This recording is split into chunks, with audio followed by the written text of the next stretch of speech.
சுட்டுமல்லி சுடலை இனி வரப்போகிற எபிசோடுக்கான ப்ரெடிக்ஷன் தான் பார்க்க போகிறோம். வெற்றி எப்படி இருந்தாவது தன்னோட பொண்ணு சுடர் அப்படின்ற விஷயத்த தெரிஞ்சுக்கிட்டாரு. எப்படி இருந்தாவது சுடர்கிட்ட தான் தான் அப்பா அப்படின்னு சொல்லியே ஆகணும் அப்படின்னு நினைக்கிறாரு. இனி வரப்போகிற எபிசோடில் இந்த மாதிரி சுச்சுவேஷன் இருந்தாலும் நம்ம சுடர் வெற்றியை அப்பாவாக ஏற்றுப்பாங்களா அப்படின்றதாங்க இனி வரப்போகிற எபிசோடில் ட்விஸ்ட்டாக இருக்க போகுது. கண்டிப்பாக சுடர் வெற்றியை அப்பாவாக ஏற்றுப்பாங்களா அப்படின்னு பார்த்தா கண்டிப்பாக ஏற்றுக்க மாட்டார் அப்படின்னு நினைக்கிறவங்க மறக்காமல் இந்த வீடியோவுக்கு லைக் பண்ணி தெரிவிங்க. ஏன்னா இப்போ வரைக்கும் வெற்றி தன்னோட அப்பான்னு தெரியாத சுடருக்கு ஆரம்பத்துலேருந்தே அபிநயா உன்னோட அப்பா இவர் தான் அப்படின்னு சொல்லியும் கொடுக்கல. அது மட்டும் இல்லாமல் உன்னோட அப்பாவால் தான் நம்ம இவ்வளோ கஷ்டப்படுறோம் அப்படின்னு சொல்லி தான் சுடர்கிட்ட சொல்லி வளர்த்துருக்காங்க. அப்படி இருக்கிற இடத்துல நான் தான் உன்னோட அப்பான்னு சொல்லி வெற்றி போய் நின்றா கண்டிப்பாக சுடர் ஏற்றுக்க போகிறது கிடையாது. ஏன்னா என்னோட அம்மா இவ்வளோ தூரத்துக்கு கஷ்டப்படுறதுக்கு காரணமே நீங்கள் தான் அப்படின்னு சொல்லி கேள்வி கேட்டால் வெற்றியோட மனசில் எவ்வளோ தூரத்துக்கு வலிக்க போகுது. ஏன்னா அந்த அளவுக்கு தான் வெற்றியும் நடந்துக்கிட்டு இருந்திருக்காரு. ஏன்னா அபிநயா வெற்றியை நம்பி தான் வந்தாங்க. அபிநயா இந்த மாதிரி குற்றத்தை கண்டிப்பாக செஞ்சுருப்பாங்களா அப்படின்னு கேள்வி கூட கேட்காம ஒரே இதாக வெறுத்தும் ஒதுக்கிட்டாரு அபிநயாவை. அதனால் ஜெயிலில் போய் கூட அபிநயாவை பார்க்காம இருந்திருக்காருன்னு சொல்லலாம். இந்த இடத்துல கர்ணாவுக்கு ஒரு பெனிஃபிட். அபிநயாவை பார்த்தா வெற்றிக்கிட்ட எப்படி இருந்தாவது அபிநயா உண்மையை சொல்லிடுவா அப்படின்ற ஒரு இடத்துல கர்ணா இதனால் வரைக்கும் வெற்றி அங்கே அபிநயாவை பார்க்குறதுக்கு அனுமதிக்கவே இல்லை. இதை தெரியாத வெற்றி அபிமேல இருக்கிற கோவத்தில் மூர்க்கத்தனமாக நடந்துக்கிட்டு அபிநயாவை என்ன சொல்கிறா அப்படின்னு கூட கேட்காம அவள் தரப்பில் இருக்கிற நியாயத்தையும் தெரிஞ்சுக்காம இத்தனை வருஷம் தண்டனை அனுபவிக்க விட்டுட்டாரு வெற்றி. இந்த இடத்துல கண்டிப்பாக சுடர் மன்னிக்கவே மாட்டா. கர்ணா கிட்ட இருந்து அபிநயாவை மீட்டது வெற்றியாக இருந்தாலும் இப்போ வெற்றிக்கு தன்னோட பொண்ணு சுடர் அப்படின்ற விஷயம் தெரிஞ்சாலும் அதை உரிமை கொண்டாடுற அளவுக்கு பக்கத்தில் கூட போக முடியாமல் நிலைமையில தான் நிற்கிறாரு வெற்றி. இந்த தருணத்தில் தான் ஒரு நிகழ்வு நடக்குது. அபிநயாவை அரெஸ்ட் பண்ணுறதுக்காக போலீஸ் வந்து போலீஸ் அரெஸ்ட் பண்ணியும் கூட்டிகிட்டு போகிறாங்க. அப்போ தான் சுடர் என்ன பண்ணுறாங்கன்னா, அம்மு என்னை விட்டு போயிடாதீங்க அம்மு அப்படின்னு சொல்லிட்டு ரொம்பவே கதறி அழுகிறாங்க. அப்போ தான் அபிநயாவும் சுடரை கையில் பிடிச்சி தன்னோட அண்ணனான சண்முகத்துக்கிட்ட, அண்ணா உங்கள் கையில் ஒப்படைச்சி போகிறேன், என்னோட பொண்ணை பத்திரமா பார்த்துக்கோங்க, நீங்கள் தான் அவளுக்கு எல்லாமே, நான் கண்டிப்பாக வந்துடுவேன் வெளியே அப்படின்னு சொல்லிட்டு தன்னை அண்ணன்கிட்ட சுடரோட கையை பிடிச்சி சண்முகத்துக்கிட்ட ஒப்படைக்கிறாங்க. சுடர்கிட்டையும் கடைசியாக ஒரு வார்த்தை சொல்லிட்டு போகிறாங்க, இங்கே பாரு தங்கம், கண்டிப்பாக அம்மா எந்த தப்பும் பண்ணலை, தப்பு பண்ணாமல் நான் போய் இப்போ ஜெயில் தண்டனையாக அனுபவிக்க போகிறேன். ஆனால் இந்த கஷ்டமெல்லாம் கண்டிப்பாக தீந்துடும். நான் தப்பு பண்ணலை அப்படின்றத நிரூபித்து கண்டிப்பாக அம்மா வெளியே வருவேன். உனக்கு நம்பிக்கை இருக்குல்ல அம்மு மேலே அப்படின்னு சொல்லிட்டு கேட்குறாங்க அபிநயா.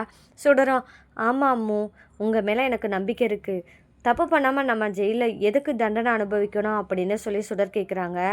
அதை தான் நான் நிரூபித்து அதுக்கான ஆதாரங்களும் என்னோடய கையில் கிடைச்சா கண்டிப்பாக நான் வெளியே வந்துடுவேன். அம்மா வெளியே வர வரைக்கும் சமத்து பிள்ளையாக மாமா கிட்ட இருக்கணும், பத்திரமா இருக்கணும், அது மட்டும் இல்லாமல் நல்லபடியாக படிக்கணும் அப்படின்னு சொல்லிட்டு அபிநயா சுடர்கிட்ட சொல்கிறாங்க. இதை கேட்டதுமே, அம்மு நீங்கள் சீக்கிரம் வெளியே வந்துடுவீங்கல்ல அப்படின்னு சொல்லி கேட்குறாங்க.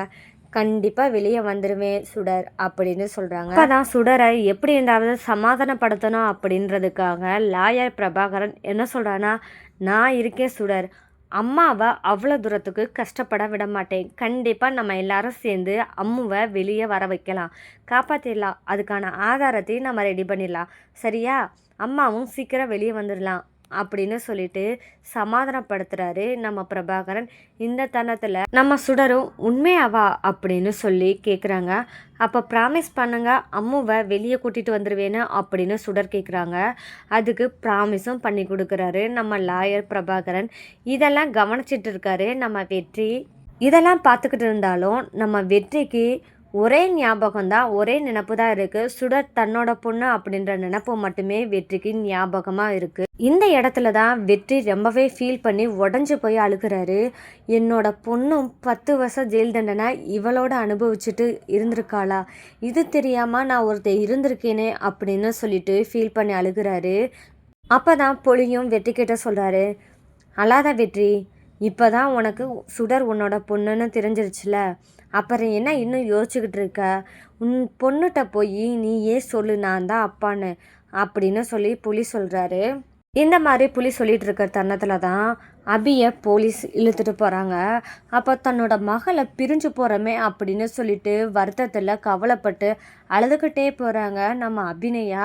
இங்கிட்ட என்னடானா நம்ம சுடர் தன்னோட அம்மா நம்மளை விட்டு போகிறாங்களே அப்படின்னு சொல்லிட்டு அழுகுறாங்க. இதை பார்த்ததுமே வெற்றி ரொம்பவே அழுது துடிக்கிறாரு. நம்ம பொண்ணு இவ்வளோ கஷ்டப்படுறாளே அப்படின்னு சொல்லிட்டு.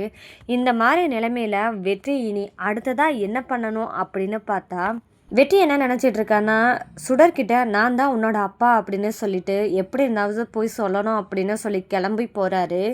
இந்த இடத்துல தான் அவருக்கு சுடரை பார்த்தோன்னே ஒரு நினப்பு வருது. அது என்னன்னு பார்த்தா அபிநயா தன்னோட அண்ணனான சண்முகத்துக்கிட்ட என்ன சொல்லியிருந்தாங்கன்னா, இப்போது கர்ணாவால் என்னோட மகளுக்கும் ஆபத்து வந்துடுமோன்னு பயமாக இருக்கான்னா அப்படின்னு சொன்ன ஒரு வார்த்தை இப்போ நினைவுக்கு வரப்போகுது நம்ம வெற்றிக்கு. அப்போ அபி சொன்ன மாதிரி கர்ணாவால் சுடருக்கு ஏதாவது ஆபத்து வந்தால் என்ன பண்ணுறது?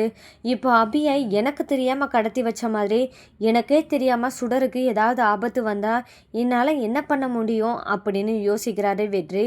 அப்போது நான் சுடர்கிட்ட அவளோட அப்பான்னு சொல்லக்கூடாது, ஒரு சுச்சுவேஷன் வரும்போது சொல்லணும், அப்போ தான் நல்லது. அது வரைக்கும் அபியோட வாழ்க்கையில் என்ன நடந்துச்சு, பார்வதி அக்கா கொலையில் என்ன மறைஞ்சிருக்கு அப்படின்ற உண்மையை நம்ம தெரிஞ்சுக்கிட்டால் மட்டும்தான் நம்ம சுடர்கிட்ட வெற்றி நான் தான் உன்னோட அப்பா, நீ தான் என்னோட பொண்ணு அப்படின்னு சொல்லலாம் அப்படின்னு முடிவு பண்ணுறாரு. அதனால் சுடரை பார்க்க போன வெற்றி பாதியிலே திரும்பிறாரு. வெற்றி திரும்பி வரதை பார்த்த புலிக்கு என்ன நினைக்கிறாரு அப்படின்னு பார்த்தா அவர் ஒரு கேள்வியும் கேட்குறாரு வெற்றி கிட்ட. என்னையா வெற்றி உண்மையை சொல்லணும் சுடர்கிட்ட அப்படின்னு போயிட்டு இப்போ நீ வாட்டுக்க திரும்பி வர, என்னாச்சு உனக்கு அப்படின்னு சொல்லிட்டு நம்ம புலி கேட்குறாரு. அந்த இடத்துல வெற்றி ஒரு விஷயத்த சொல்கிறாரு. இங்கே பாரு புலி, நான் அவசரப்பட்டு நான் தான் அவளோட அப்பான்னு சொன்னேன்னா கண்டிப்பாக கர்ணாவால் ஏதாவது அபி சொன்ன மாதிரி பிரச்சனை வந்துச்சுன்னா என்னால் எப்படி சமாளிக்க முடியும்? யார் என்ன தப்பு பண்ணான்னு தெரியாமல் இப்போது என் மண்டை குழம்பி போய் நிற்கிறேன், பைத்தியம் பிடிக்கிற மாதிரி இருக்குது அப்படின்னு சொல்லிட்டு வெற்றி புலிகிட்ட சொல்கிறாரு. புலியும் என்ன சொல்கிறான்னா, நீ சொல்கிற சரிதான் வெற்றி, உண்மையை தெரிஞ்சுக்கோ, யார் என்ன தப்பு பண்ணான்னு தெரியாமல் நீ அவசரப்பட்டு சுடர்கிட்ட உண்மையை சொன்னேன்னா கண்டிப்பாக கர்ணா அண்ணனால் பிரச்சனை வந்துச்சுன்னா உன்னால் ஏதாவது செய்ய முடியுமான்னு பார்த்தா கண்டிப்பாக முடியாது. நீ கொஞ்சம் யோசிச்சு தான் நிற்ப. அதனால சுடருக்கு எது முக்கியம் எது அவசியம் அப்படின்னு முதல்ல பாரு. அவளுக்கு பிடிச்சது எதுவோ அதை ஃபஸ்ட்டு பண்ணு, அப்போ தான் உன் மேலே இன்னும் பாசம் அதிகரிக்கும் அப்படின்னு புலி சொல்கிறாரு. அது மட்டும் இல்லை வெற்றி, உனக்கும் அபிக்கும் இடையில் ஒரு உறவாக ஒரு பொண்ணு இருக்கா அப்படின்றத தெரியாமல் அபிநயா இத்தனை வருஷம் மறைச்சி வச்சுருக்காங்கன்னா, இப்போ வெளியே வந்து உன்னை பார்த்தும் மறைச்சி வச்சுருக்காங்கன்னா கண்டிப்பாக இதில் ஏதோ காரணம் இருக்கும். சுடரோட குணத்தை வச்சே நீ அபியோட குணத்தை எடை போடலாம். அப்படி இருக்கிற இடத்துல யார் தப்பு பண்ணியிருப்பான்றத நீ தான் கண்டுபிடிக்கணும் அப்படின்னு சொல்லி புலி சொல்கிறாரு. எனக்கு தெரிஞ்ச வரையில் அபி தப்பு பண்ணியிருக்க வாய்ப்பே கிடையாது அப்படின்னு புலி சொல்கிறாரு. இந்த கேட்டதுமே எனக்கு இப்போ தான் சந்தேகமே வர ஆரம்பிக்குது புலி. கண்டிப்பாக இதில் என்ன நடந்திருக்குன்னு நான் உண்மையை தெரிஞ்சே ஆகணும் அப்படின்னு சொல்லிட்டு வெற்றி யோசிக்கிறார். சரி வெற்றி, அவசரப்படாத, பொறுமையாக இரு, எல்லா உண்மையும் கண்டுபிடிக்கிற வரைக்கும் பொறுமையாக இரு, சுடரோட எப்பவும் போல பழகு அப்படின்னு குட்டிப்புலி சொல்கிறாரு. இதை கேட்டதுமே வெற்றியும் மனசு சமாதானம் அடைஞ்சு தன்னால் எந்த ஆபத்தும் வரக்கூடாது சுடருக்கு அப்படின்னு நினச்ச வெற்றி மறுநாள் எப்பவும் போல் சுடரை பார்க்குறதுக்கு ரொம்பவே சந்தோஷத்தோடு போகிறாரு. அப்போ தான் சுடர் ரொம்பவே ஃபீல் பண்ணி அழுதுகிட்டு இருக்காங்க. அப்போ தான் வெற்றி என்ன கேட்குறான்னா, என்ன சுடர் இன்னும் அழுதுகிட்டு இருக்க, என்னாச்சு அப்படின்னு சொல்லி கேட்குறாரு. வெற்றியும் இதை தெரியாத மாதிரி தான் காமிச்சுக்கிறணும், வேற வழி இல்லை அப்படின்றதுனால சுடர்கிட்ட என்னாச்சுன்னு கேட்குறாரு. அப்போ தான் சுடர் சொல்கிறாங்க, என்னோட அம்மா ஜெயிலுக்கு போயிட்டாங்க அப்படின்னு சொல்கிறாங்க. இதை கேட்டதுமே, ஏன் சுடர், உங்கள் அம்மா ஃப்ரெண்டு ஏதாவது தப்பு பண்ணியிருந்தா தானே ஜெயிலுக்கு கூட்டிகிட்டு போவாங்க, அப்படி இருக்கிறதுல நீ ஏன் ஃபீல் பண்ணுற, அதுக்கான தப்பு பண்ணால் தண்டனை அனுபவிச்சு தானே ஆகணும் அப்படின்னு கேட்குறாரு வெற்றி. இந்த தருணத்தில் தான் சுடர் ஒரு பதில் சொல்கிறாங்க, என்னோட அம்மா ஃப்ரெண்ட் தப்பு பண்ண மாட்டாங்க அப்படின்னு சொல்லிட்டு சுடர் சொல்கிறாங்க. உங்களுக்கு என்னோட அம்மாவை பற்றி என்ன தெரியும், ஜெயிலில் அவங்க இருந்தாலும் எத்தனை பேர்த்துக்கு அவங்களோட ரத்தத்தை டொனேட் பண்ணியிருக்காங்கன்னு தெரியுமா, பல பேருக்கு அவங்களோட உதவியும் செஞ்சுருக்காங்க. தன்னை மட்டுமே நினைக்காம மற்றவங்களுக்கு உதவி செய்யணும் அப்படின்னு நினைக்கிற ஏன் அம்மோ, ஒரு சின்ன எறும்பு கூட கஷ்டம் கொடுக்கக்கூடாது அப்படின்னு நினைக்கிற என்னோட அம்மு கண்டிப்பாக தப்பு பண்ணியிருக்க மாட்டாங்க, என்னை வளர்த்தவங்களும் அவங்க தான் அப்படின்னு சொல்லிட்டு நம்ம சுடர் தன்னோட அம்மு தப்பே பண்ணாதவங்க அப்படின்னு சொல்லி விளக்கம் கொடுக்குறாங்க. இதை கேட்ட வெற்றிக்கு இப்போ என்ன தோணுது அப்படின்னு பார்த்தா, அபிநயா சுட சொல்கிற மாதிரி எந்த தப்பும் பண்ணியிருக்க மாட்டாளோ அப்படின்னு நினப்பு வருது. இந்த இடத்துல அடுத்தடுத்து என்ன ஸ்டெப் எடுக்க போகிறாரு? ஒன்று உண்மையை தெரிஞ்சுக்கிறோம்னா யார்கிட்ட போனோம்னா, ஒன்று நேரடியாக அபிநயாவை பார்க்கணும், இல்லைன்னா லாயர் பிரபாகரனை பார்த்து தெரிஞ்சுக்கிறணும். இது மட்டும்தான் ஒரே வழி. நம்ம வெற்றி எப்படி உண்மையை தெரிஞ்சுக்க போகிறாரு அப்படின்றதாங்க இனி வரப்போகிற எபிசோடில் அடுத்தடுத்த ட்விஸ்டாக இருக்க போகுது.